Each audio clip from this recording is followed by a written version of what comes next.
Good morning दोस्तों। आज अपन बात करते हैं एटम चैप्टर की। स्टार्टिंग से पढ़ेंगे एटम चैप्टर होता क्या होता है एटम, और उसके ऊपर कौन कौन से प्रिंसिपल आए थे। तो सबसे पहला प्रिंसिपल आया एटम के ऊपर, वो था डॉल्टन एटॉमिक थ्योरी। क्या इसे बोले, केमिस्ट्री का जो बेस है, जो नींव है, वो यहीं से रखी गई थी, डॉल्टन के द्वारा की गई थी। ठीक है। क्या होता था डॉल्टन से, जो डॉल्टन ने एटॉमिक थ्योरी दी थी, उससे पहले क्या होता था कि कोई भी रिएक्शन हो रही है तो उसमें एक्चुअली में पता नहीं होता था कि उस रिएक्शन के अंदर हो क्या रहा है। जैसे किसी चीज़ के अंदर अपने अगर केमोनोफोर की बात करें तो कोई पिंक कलर आ रहा है तो ये जादू माना जाता था। ये इसका कोई अपने पास प्रूफ नहीं था, कोई बेसिक एक ऐसा कोई कंसेप्ट नहीं था जिसके बेसिस पे अपन बोल सकते थे कि इस रिएक्शन के अंदर ये हुआ है। या अपन बात करें कि सोडियम को पानी के अंदर डालने पे जो आग लगती है, उसका अपने पास रीजन नहीं था कि ये रीजन किस कारण हुआ है, ये आग किस कारण लगी है। इसको एक जादू ही माना जाता था जब तक डोल्टन नया आए गए थे। डोल्टन आए थे तो उससे पहले ये माना जाता था कि कोई पदार्थ है वो 5 तत्वों से मिलकर बना हुआ होता है। जल, अग्नि, वायु, पृथ्वी और आकाश, इन 5 तत्वों से मिलकर बना हुआ होता है। जब तब डोल्टन आए तो उन्होंने बताया कि साइंस जो केमिस्ट्री के बेसिस पे या साइंस के बेसिस पे कोई भी पदार्थ है वो 5 तत्वों से मिलकर नहीं बना हुआ होता। कोई भी पदार्थ छोटे छोटे पार्टिकल से बना हुआ होता है, जिसको अपन एटम्स बोलते हैं, परमाणु बोलते हैं। यहीं से नींव रखी गई थी एटॉमिक डोल्टन थ्योरी की, या अपन बोल सकते हैं एटॉमिक चैप्टर की या क्वांटम फिजिक्स की। क्या बताया था डोल्टन ने? डोल्टन ने बताया था कि कोई भी चीज होती है, कोई भी पदार्थ होता है, कोई भी मैटर होता है, वो परमाणु से मिलकर बना हुआ होता है, एटम से मिलकर बना हुआ होता है। चाहे वो एटम अपने को दिखे या न दिखे, होता एटम से मिलकर बना हुआ होता है। और उस एटम को और आगे छोटा नहीं किया जा सकता। मतलब कोई पदार्थ है या कोई मैटर है, वो एटम से मिलकर बना हुआ होता है। ठीक है। ऐसे मान लो कि ये बहुत सारे एटम मिलके एक पदार्थ बनाते हैं। उस एटम को और आगे छोटा नहीं किया जा सकता। सबसे छोटा जो पार्टिकल होगा वो एटम ही होगा। ये बताया था डोल्टन ने। ठीक है। तो डोल्टन के अनुसार एटम का मतलब क्या था? ए का मतलब होता है एन, एम का मतलब होता है डिवाइडेड, मतलब अनडिवाइडेड पार्टिकल। किसी पदार्थ का छोटे से छोटा पार्टिकल जिसे और आगे डिवाइड नहीं किया जा सकता, उसको बोलते हैं एटम। डोल्टन से पहले 2-2.5 साल पहले डेमोक्रेटस ने यही बात कही थी कि कोई पदार्थ है वो सबसे छोटे छोटे पदार्थों, छोटे से छोटे पार्टिकल से मिलकर बना हुआ होता है, जिसे एटम बोलते हैं, परमाणु बोलते हैं। उसको 2-2.5 साल बाद में डोल्टन ने बताया कि एक्चुअली में कोई पदार्थ होता है वो एटम से ही मिलकर बना हुआ होता है, वो पंचतंतुओं से मिलकर बना नहीं होता। ठीक है। और किसी रिएक्शन के अंदर जो केमिकल रिएक्शन होती है उसके अंदर एटम ही भाग लेते हैं, परमाणु ही भाग लेते हैं। डोल्टन ने बताया था ये। तो डोल्टन के अनुसार क्या था कि atom is the smallest individual particle part of matter which takes part in a chemical reaction. मतलब केमिकल रिएक्शन के अंदर जो आप बोल रहे थे कि सोडियम को पानी के अंदर डालेंगे तो आग लग रही है, वो जादू नहीं है। उसमें एटम का ट्रांसफर हो रहा है, और जो आग लग रही है या कोई कलर आ रहा है किसी रिएक्शन के अंदर, वो है, उसका रीजन है एटम। एटम के कारण ही उसके अंदर जो भी केमिकल चेंज आए हैं वो एटम के कारण आए हैं। ठीक है। और एटम के बारे में उसने क्या बताया था कि atom is neither created not destroyed. छोटा सा छोटा पार्टिकल जो एटम बोला था उसको, वो न तो नया बनाया जा सकता और न उसको डिस्ट्रॉय किया जा सकता। उसके बाद में क्या बताया था कि atom of an element are identical to each other. अगर बात करें एटम और एलिमेंट की, तो एटम तो होगा सबसे छोटे से छोटा पदार्थ। और एलिमेंट की बात करें कि उन छोटे छोटे एलिमेंट्स जो एटम्स हैं वो आपस में मिलकर एक एलिमेंट बनाएंगे। जैसे लिथियम है, लिथियम अगर थोड़ी सी मात्रा की बात करें तो थोड़ी सी मात्रा के अंदर बहुत सारे एटम्स होंगे, लिथियम के एटम होंगे। लिथियम के एटम सारे के सारे एक जैसे होंगे, सारी प्रॉपर्टीज एक जैसी होगी। जैसे उनकी साइज एक जैसी होगी, उनका मास एक जैसा होगा। एटम ये बताया था डोल्टन ने। दूसरा क्या बताया था कि atom of different elements are different in properties. मतलब अलग अलग एलिमेंट्स होते हैं, उनके एटम अलग अलग होंगे। जैसे लिथियम के एटम हो गए, और एक ले लिया आपने सोडियम, सोडियम के एलिमेंट, सोडियम के एटम। तो सोडियम के एटम अलग होंगे, लिथियम के एटम अलग होंगे। लेकिन लिथियम के अंदर जितने एटम्स हैं वो सारे एक जैसे होंगे, चाहे शेप में, साइज में और मास में। सोडियम के अंदर जो एटम्स हैं वो सारे एक जैसे होंगे, मास में और साइज में। लेकिन इन दोनों के एटम्स हैं वो एक दूसरे से डिफरेंट होंगे। क्या किसने बताया था? डोल्टन ने। उसके बाद में क्या बताया था कि compound are formed when atom of different elements combine with each other. मतलब कोई भी कंपाउंड है, जैसे वाटर है, हाइड्रोजन और ऑक्सीजन से मिलकर बना हुआ होता है। तो इसके बारे में डोल्टन ने बताया था कि कोई कंपाउंड होता है वो अलग अलग एटम से मिलकर बना हुआ होता है। उसका केमिकल कंपोजिशन से आपस में मिलके एक फिक्स प्रोपोर्शन में मिलेंगे और फिर एक नया कंपाउंड बनेगा। ठीक है। तो compound are formed when atom of different elements combine with each other, मतलब कोई कंपाउंड बनता है उसमें एटम्स भाग लेते हैं और एटम की कॉम्बिनेशन के बाद में कंपाउंड बनता है। उसके बाद में the relative number of the relative number and kind of atom are always the same in a given compound, मतलब किसी कंपाउंड के अंदर जो एलिमेंट्स जो एटम्स भाग ले रहे हैं उनका जो प्रोपोर्शन है वो ऑलवेज सेम होगा। जैसे वाटर की बात करें, वाटर में ऑक्सीजन और हाइड्रोजन होता है, हमेशा होगा क्या कि दो हाइड्रोजन होंगे तो एक ऑक्सीजन होगा, तभी एक वाटर का मॉलिक्यूल बनेगा। चाहे वाटर का सोर्स कोई भी हो, चाहे झरनों का पानी हो, चाहे कुआं का पानी हो, चाहे डिग्गी का पानी हो, पानी है उसका फॉर्मूला होगा H2O, मतलब उसके अंदर दो प्रोपोर्शन में हाइड्रोजन होंगे और एक प्रोपोर्शन में ऑक्सीजन होगा, चाहे पानी का सोर्स कोई सा भी हो।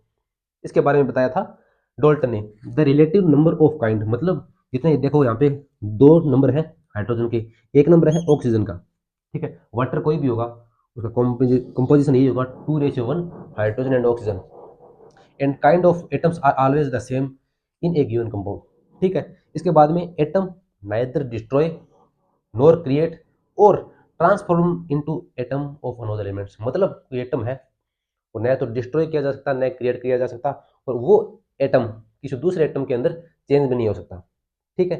ये बताया था डोल्टन ने। कब बताया था? 1803 से 1808 के आसपास जब केमिस्ट्री की नींव रखी गई थी, तब डोल्टन ने अपना स्टेटमेंट दिए थे अलग अलग एटम के बारे में कि कोई भी पदार्थ होता है वो छोटे से छोटे पार्टिकल्स जिसको एटम बोलते हैं से मिलकर बना हुआ होता है। उस एटम के बारे में अलग अलग अपने को उसकी प्रॉपर्टीज बताई गई थी कि कोई एक एटम, एक एलिमेंट के अंदर जितने भी एटम्स होते हैं वो सारे एक जैसे होते हैं।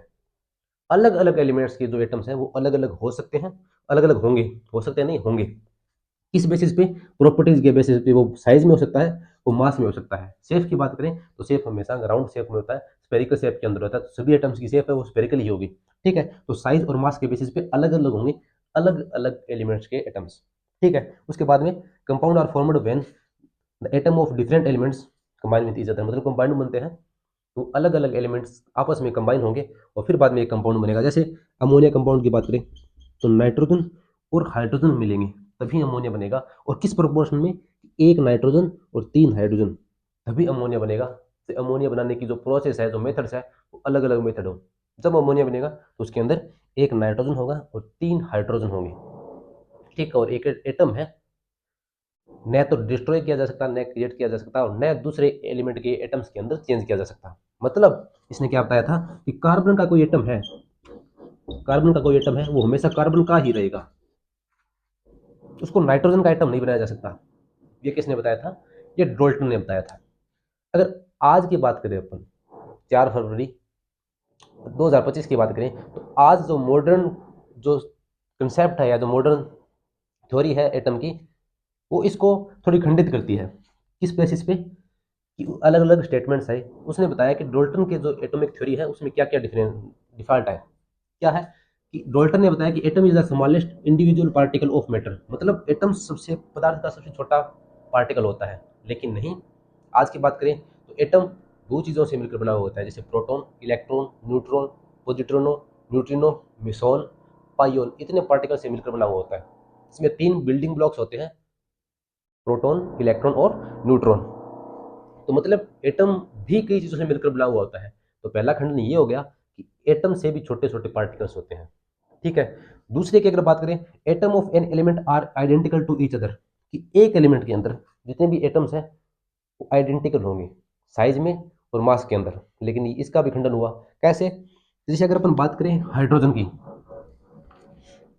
पहले एलिमेंट के आवर्त सारणी के पीरियोडिक टेबल के पहले एलिमेंट हाइड्रोजन की, तो डॉल्टन के अनुसार तो सारे के सारे एटम्स एक जैसे होंगे, लेकिन नहीं, हाइड्रोजन के अंदर भी 3 हो गए, प्रोटियम, ड्यूटेरियम और ट्राइटियम, या ऐसे बोलो, ठीक है। मतलब एक ही एलिमेंट के अंदर 3 प्रकार के एटम्स हो गए, तो ये भी विखंडन हो गया।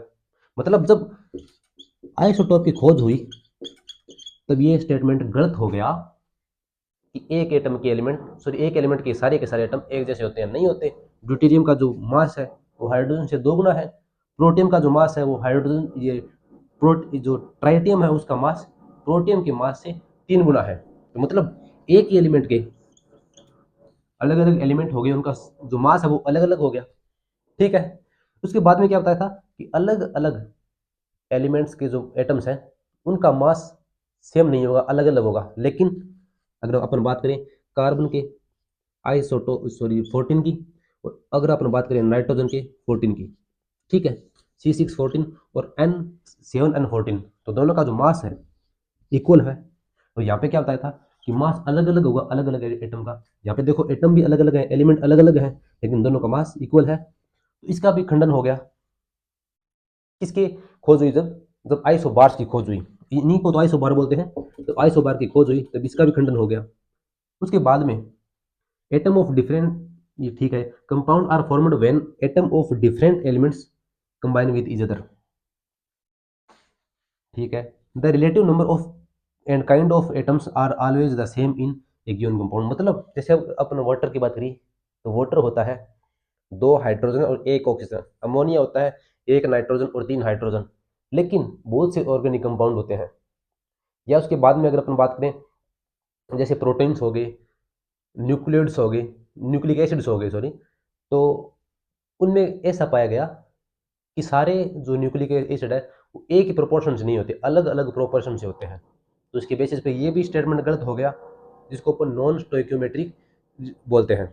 ठीक है, नॉन स्टोइक्योमेट्रिक कंपाउंड्स बोलते हैं, जिनमें जो number of relative number and kind of atoms है अलग अलग हो सकते हैं। ठीक है, सेम नहीं होंगे, डिफरेंट हो सकते हैं। तो इसका भी खंडन हो गया। उसके बाद में atom neither destroy nor create, यहाँ तक तो ठीक है, और ट्रांसफॉर्मड into another atom of another element. मतलब एक एटम के जो एलिमेंट, एक एलिमेंट के जो एटम्स हैं वो दूसरे के एटम के अंदर ट्रांसफॉर्म नहीं किया जा सकते। लेकिन जो अपन अगर अपन बात करें आर्टिफिशियल ट्रांसम्यूटेशन की, तो उसके अंदर एक एटम, एक एलिमेंट के एटम दूसरे एलिमेंट के एटम के अंदर ट्रांसफर किए जा सकते हैं। ठीक है, तो ये था मॉडर्न जो अपने पास कंसेप्ट है एटॉमिक थ्योरी का, उसका डोल्टन एटॉमिक थ्योरी के साथ में रिलेशन या कंपैरिजन। तो आज के बेसिस पे अपन बोले तो डोल्टन है उसका खंडन हो गया है। लेकिन केमिस्ट्री को एक नींव देने वाला, एक फाउंडेशन देने वाला डोल्टन ही था, जो सभी का ध्यान आकर्षित किया एटम के ऊपर, कि कोई भी चीज़ होती है, कोई रिएक्शन होती है, उसके अंदर एटम भाग लेते हैं। और ये केमिस्ट्री को एक सेपरेट किया बाकी सभी चीज़ों से। तो यह था अपना डोल्टन एटॉमिक थ्योरी या डोल्टन का प्रिंसिपल। अब अगर अपन बाद में पढ़ेंगे इलेक्ट्रॉन की खोज, प्रोटॉन की खोज, रदरफोर्ड और थॉमसन मॉडल।